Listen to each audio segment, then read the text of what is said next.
Sir నా పేరు రాంబాబు, సూర్య reporter sir.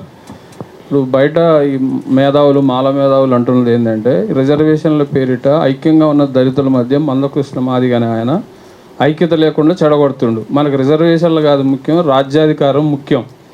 ఇందులో బీజేపీకి అమ్ముడుపోయినటువంటి మందకృష్ణ ఇందులో భాగంగానే ఈ రకంగా దళితులందరిలో మాదిగల్ని తీసిపోయి బీజేపీకి మూకుమ్మడిగా అమ్ముతున్నాడు. ఇందులో భాగంగానే మొన్న పార్లమెంటు అసెంబ్లీలో వాళ్ళ సీట్లు పెరిగినాయి. మోడీని తీసుకొచ్చి మీటింగులు పెట్టిన తర్వాతనే దీనిలో భాగంగానే ఎన్నికలు అన్నీ అయిపోయిన తర్వాత ఇప్పుడు పద్మశ్రీ వచ్చింది. దీని తర్వాత రాజ్యసభ కూడా తీసుకోబోతున్నాడు అనేటువంటిది బయట బాగా ప్రచారం చేస్తారు. ఇది అంతవరకు నిజం? దీని మీద మీరు ఏమంటారు సార్?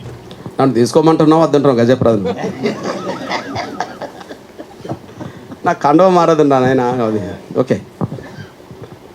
ఇప్పుడు ఒక విషయం చెప్తున్నాను. అంతో ఇంతో తెలుగు నేల మీద దేశంలో ఎంతో కొంత గుర్తింపు ఉన్నది కదా. గుర్తింపుని అడ్డం పెట్టుకుంటే నాకు ఏ పార్టీ అయినా పదవులు ఇస్తుంది కదా. ఇచ్చిన సందర్భాలనే కదా.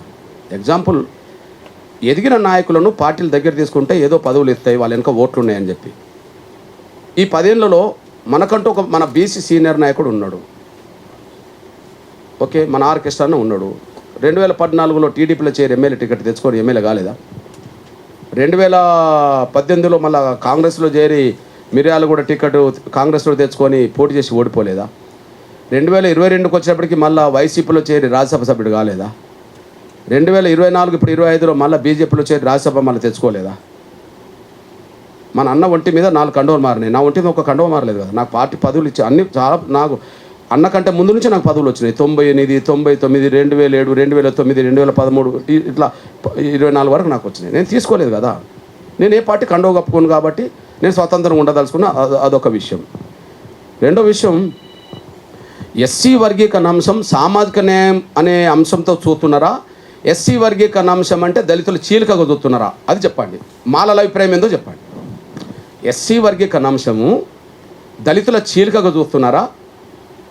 ఎస్సీ వర్గీకరణ అంశం సామాజిక న్యాయం కోణంలో చూస్తున్నారా? ఓకే, మీరు అన్నట్టుగా ఎస్సీ వర్గీకరణ అంశం ఎంఆర్పిఎస్తో దళితులు చీలికపోయిందంటే మరి మీరు ఇప్పుడు కాంగ్రెస్ భజన చేస్తుండ్రు కదా. ఓకే, మీరు కాంగ్రెస్ భజన చేస్తుండ్రు కదా. కాంగ్రెస్ కదా వర్గీకరణ మొదలుపెట్టింది, ఎస్సీ వర్గీకరణ పంజాబ్లో. కాంగ్రెస్ కదా ఇక్కడ రాజశేఖర్ కాలంలో అసెంబ్లీ తీర్మానం చేసింది.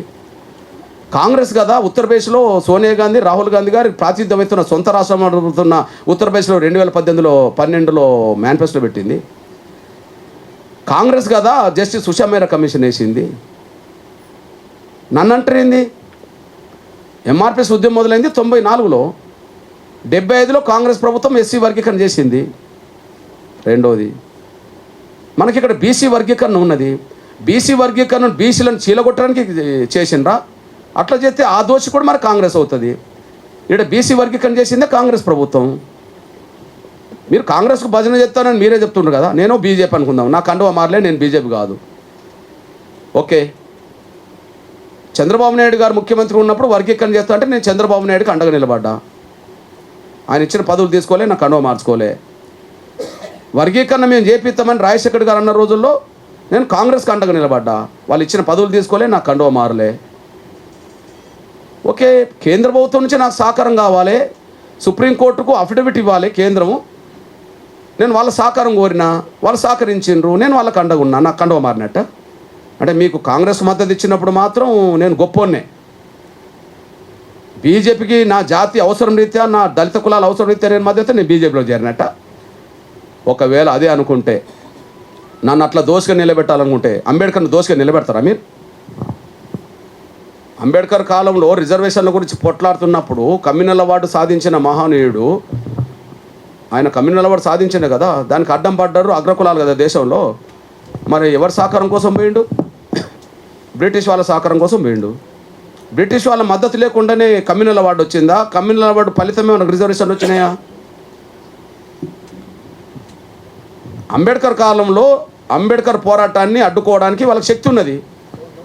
అప్పుడు ప్రభుత్వం బ్రిటిష్ ప్రభుత్వం ఉన్నది. అంబేద్కర్ ఎక్కడికి పోయిండు? చంద్రబాబు నాయుడు ముఖ్యమంత్రి ఉన్నప్పుడు నేను చంద్రబాబు దగ్గర పోకపోతే ఎవరి దగ్గర పోవాలా?